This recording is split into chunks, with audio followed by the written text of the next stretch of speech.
Oh, hi, hello, welcome. This is Let's Talk About Myths, baby! And I am your host, Liv. So, nerds. December was the first month I've ever tried to lay out for the podcast, have a plan, be all organized and shit. Guess what? It failed me. As I mentioned last week, I've ordered this book to help with a special episode that I'm really excited about and that I've been planning for ages, and that book has been very delayed and the tracking information is useless. It's super helpful. In any event, I don't think it's going to get here in time. I know it's not going to get here in time. So the special episode is now getting pushed to the beginning of the new year. Instead, I am here today with a very fun episode, a departure from the Aeneid, because don't we all need it? And for the next 2 weeks, I have some very exciting episodes for you all. Episodes that will give you all fascinating things to listen to, but will also give me time to take a break for the holidays for the first time in forever. Given I've spent the last few years working Christmas retail and podcasting, I won't lie, the concept of having time off is very exciting. But I am not going to leave you without ancient Greek mythology. Don't you worry. Next week, I'm talking everyone's favorite badass real-life ancient woman, Sappho, with the new podcast Sweet Bitter. And the week after that, Alexander the Great with Meg Finlayson. Ugh, who doesn't love Alexander the Great? And no, I don't only mean that movie, because that movie is too long and too many other things, and we're going to talk about it. We are here to tell you all you need to know without having to watch that movie.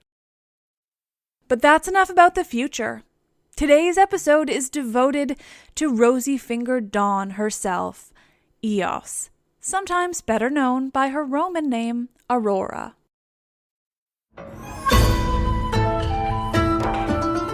This is episode 104. Rosy-Fingered Dawn, Eos, was problematic as hell, and Cephalus wasn't much better.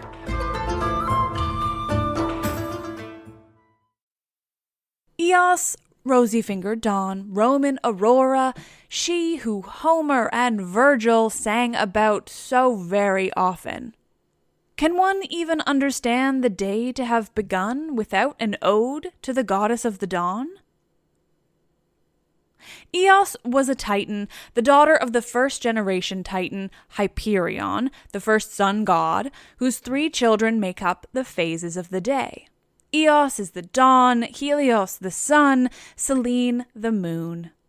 Their mother was the Titan Thea, goddess of the shining ether, of the sky, and of sight.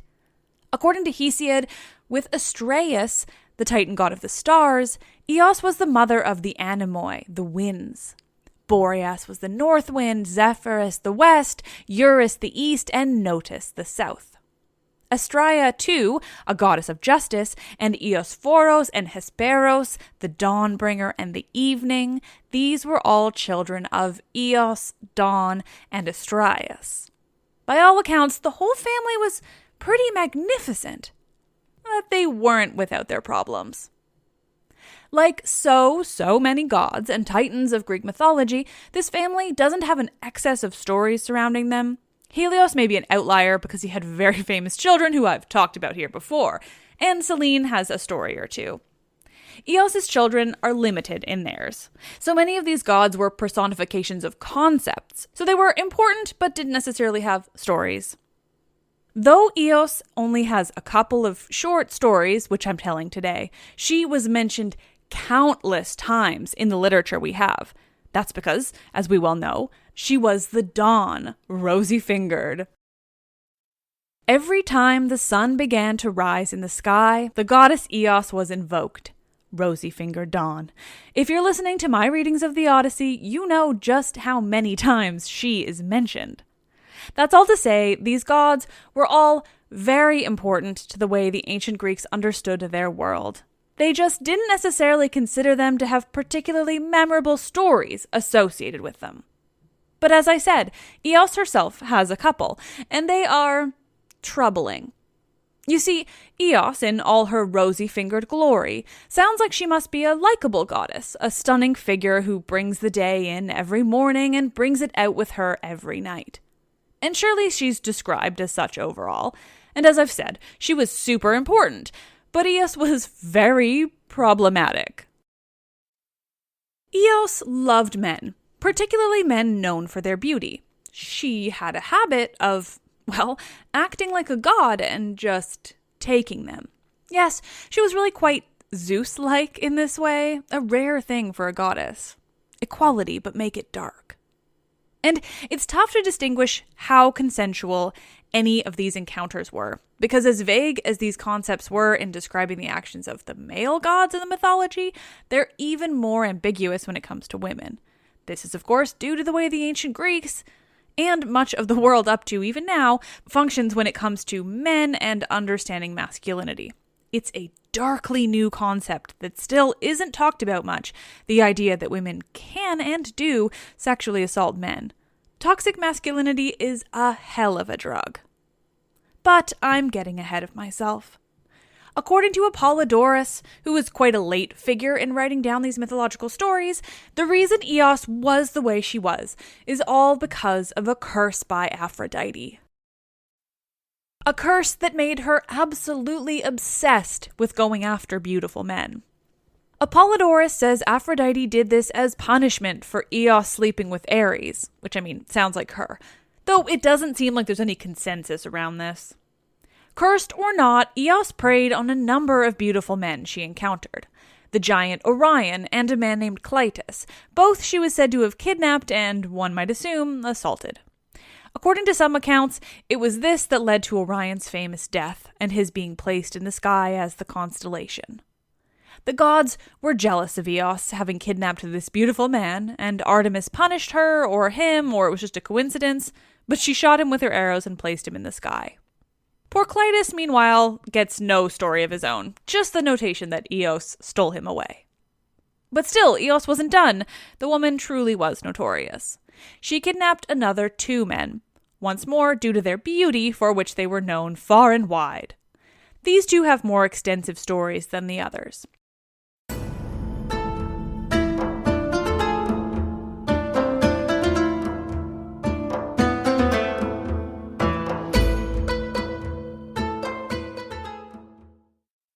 Cephalus and Tithonus. Cephalus, too, is known for his wife, Procris.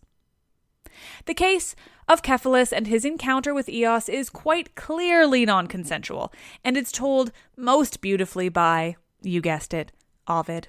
Because what doesn't he tell beautifully? Cephalus was a prince of Phocis, who married a woman named Procris, a princess of Athens. This fact, the Athens, was probably a later adaptation by Athenians in order to center themselves in the story that likely originated elsewhere in the Hellenic world. This happened a lot, and not just with Athenians, though they were often the loudest voices in the room when it came to things like this. Cephalus married Procris, and really the couple were quite good together. They fell in love and found themselves happily married very early in their relationship. A real feat when it comes to relationships determined by who was a prince and who was a princess of where. Continued happiness, though, was not in the cards for Cephalus and Procris. Before even 2 months of their marriage had passed, Eos, that Titan goddess of the dawn, spotted Cephalus and decided he was the one for her. There aren't a ton of stories where actions of goddesses mirror gods like Zeus, but this is definitely one of them. Eos is not great with boundaries or, consent. Eos spotted Cephalus and found him to be just too beautiful. He had to be hers. Even though, he definitely didn't want to be and was actually quite happily married to his new wife, Procris. Details. None of that mattered, of course, because Eos was a goddess. The Titan goddess of the dawn. God damn it, she was Rosy-Fingered and she would get what she wanted. In Ovid's Metamorphoses, the main source I'm using for this telling, it's written as Cephalus telling the story himself. Quote, "She carried me away against my will. The simple truth is this. I only pray the goddess will forgive my telling it. My only love was Procris." Heartbreaking, and quite rare that we get a man who's now with a goddess reflecting how he absolutely doesn't want to be with her. He definitely just wants his wife, and quite explicitly that the goddess has taken him against his will.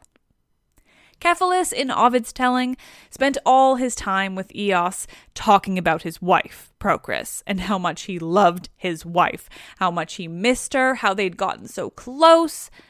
He talked and talked about his wife, and it worked. Eos was so frustrated by this constant talk of Procris this and Procris that, how Cephalus missed her terribly, and could he please just go home? Finally, she gave in. Eos let Cephalus return to the mortal world, return to Procris, but not before telling him that he would live to regret this decision. But lest you go thinking Cephalus is such a good guy, and oh, isn't it nice to see a man in Greek mythology who doesn't fuck everything up or generally be an enormous asshole. Oh, he loves his wife, etc., etc. Cephalus is not finished.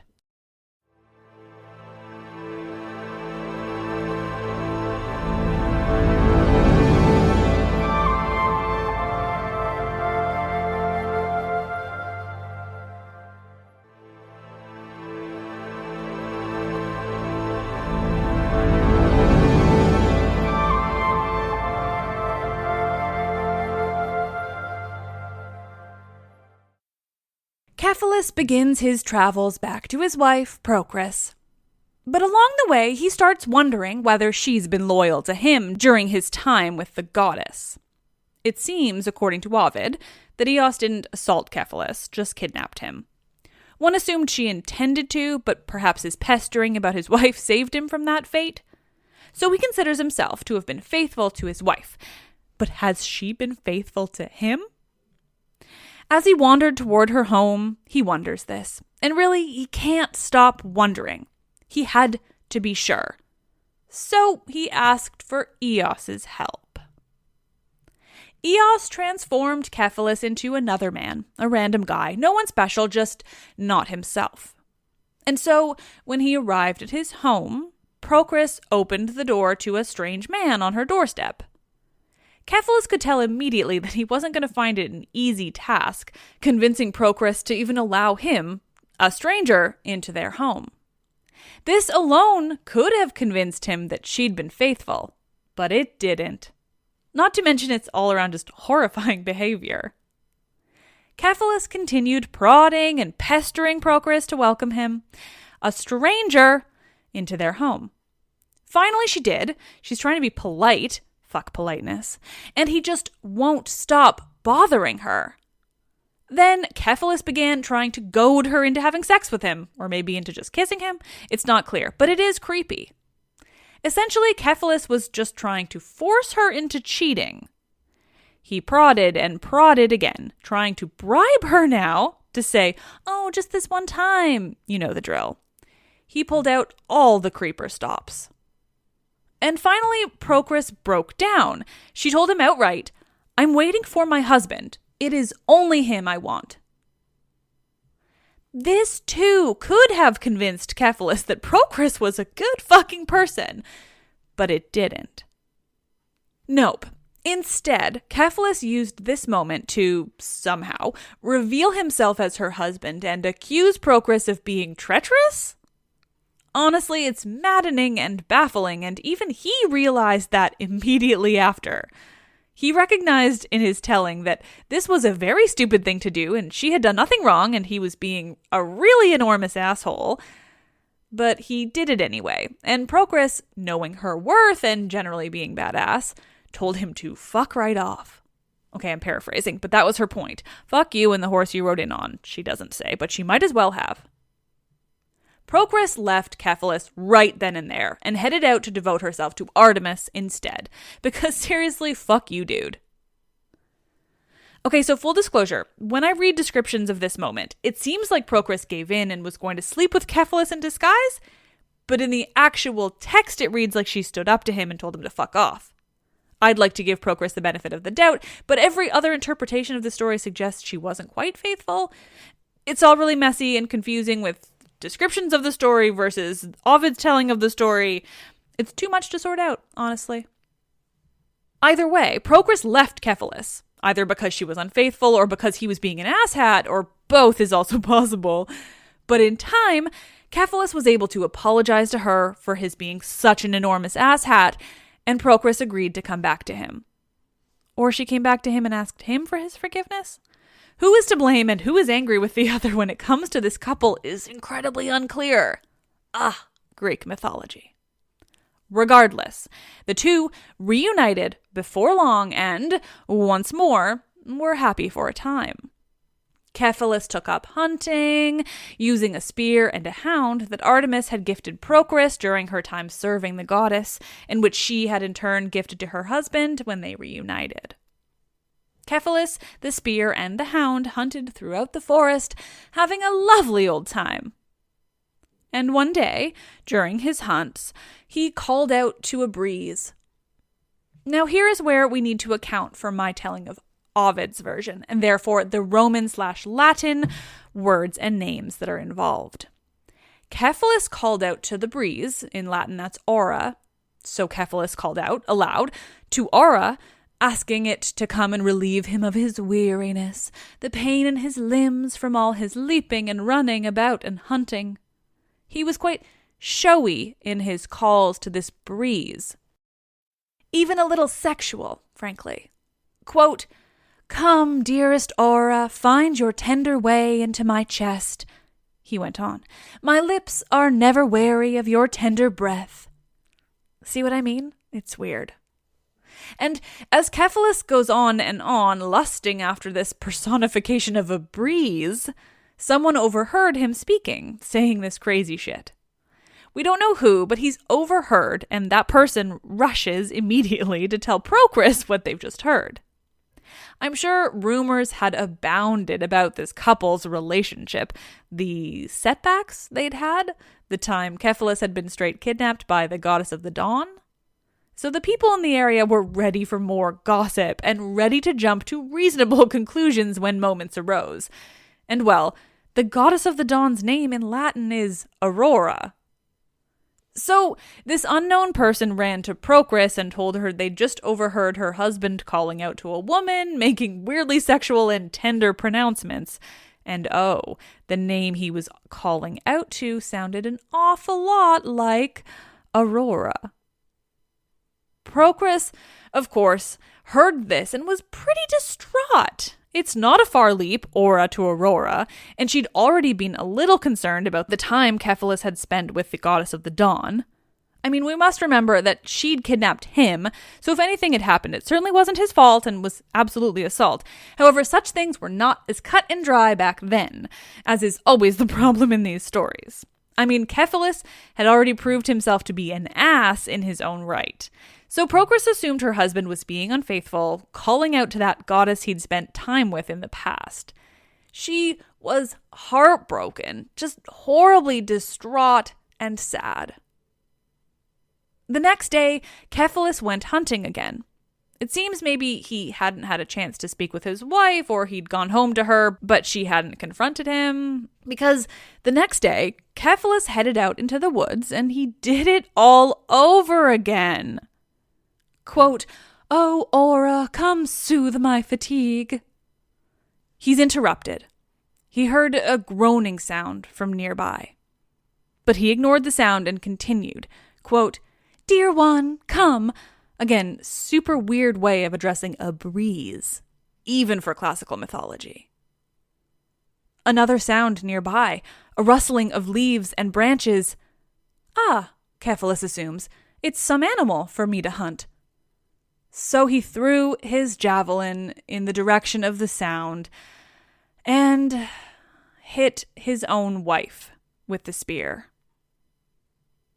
With the horrible realization and a cry of agony from poor Procris, Cephalus rushed over to his dying wife.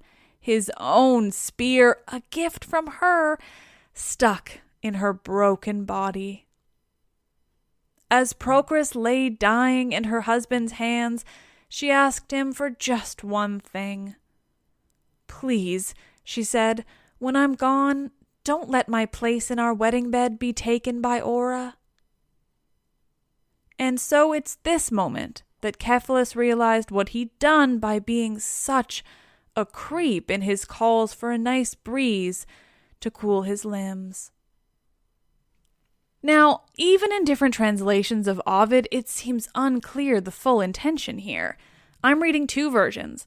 One suggests that Cephalus's calls to Aura are mistaken for calls to a nymph by that name, and so Procris thinks he's sleeping with a random nymph.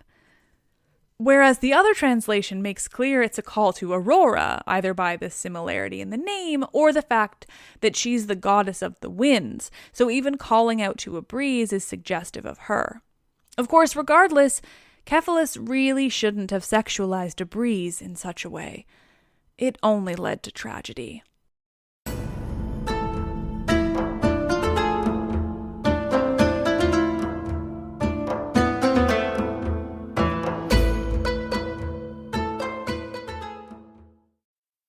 Eos was also famous for her love of a man named Tithonus.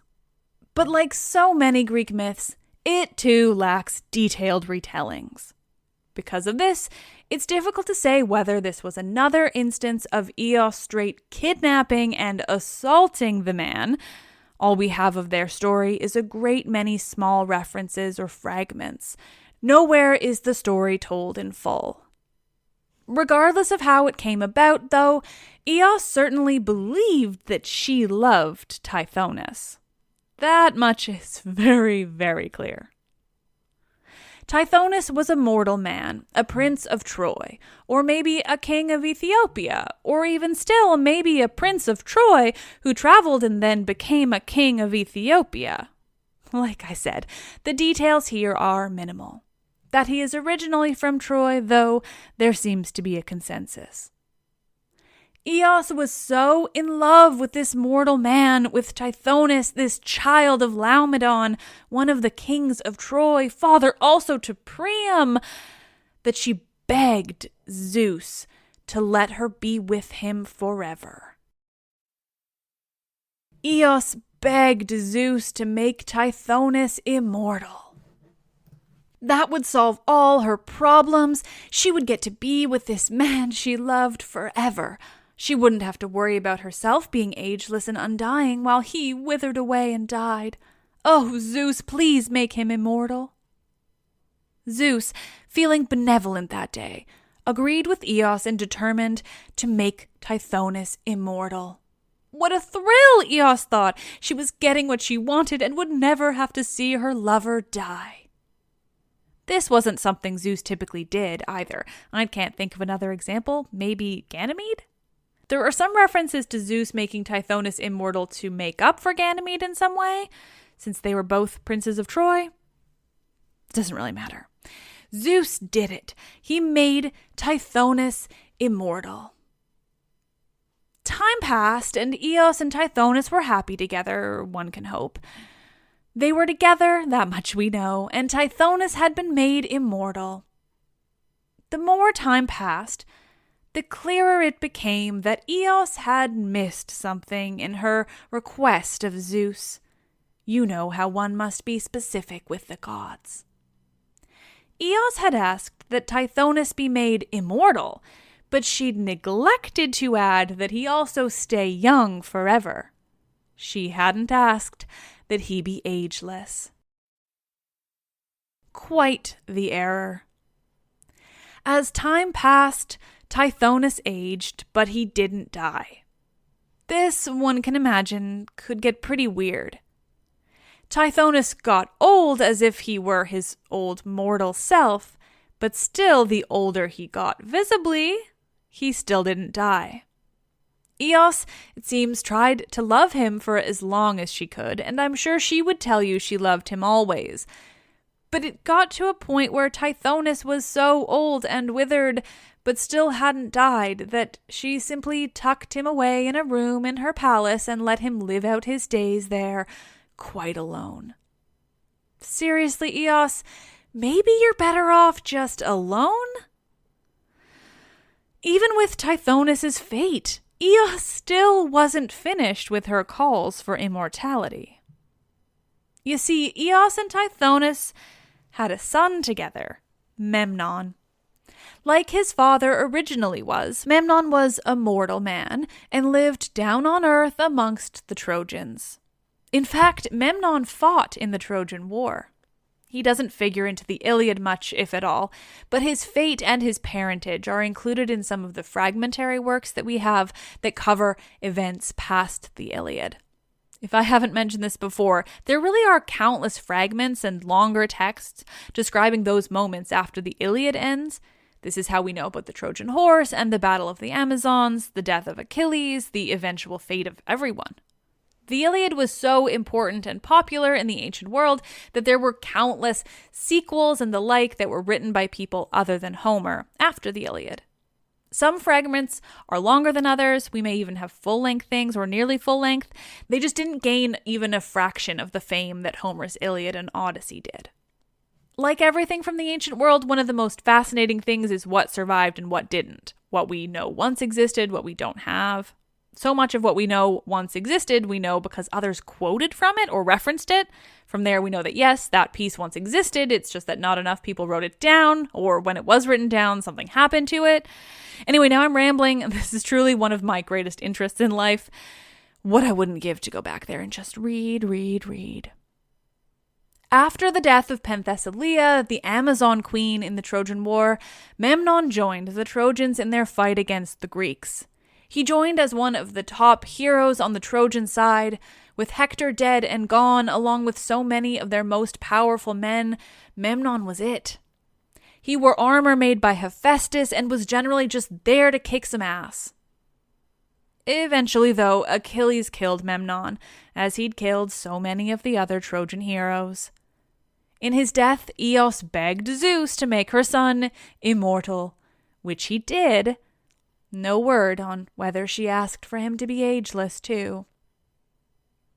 Apparently, there's even a lost play of Aeschylus that told the story of Memnon and his death in the war, and even featured a scene of Eos and Thetis watching as the lives of their sons were judged on a scale, each hoping their son was worthy of immortality in his death. Ugh. And that, friends, is the many troubling and very disjointed and weird stories of Eos, Rosy-Fingered Dawn. Now that phrase will never be the same.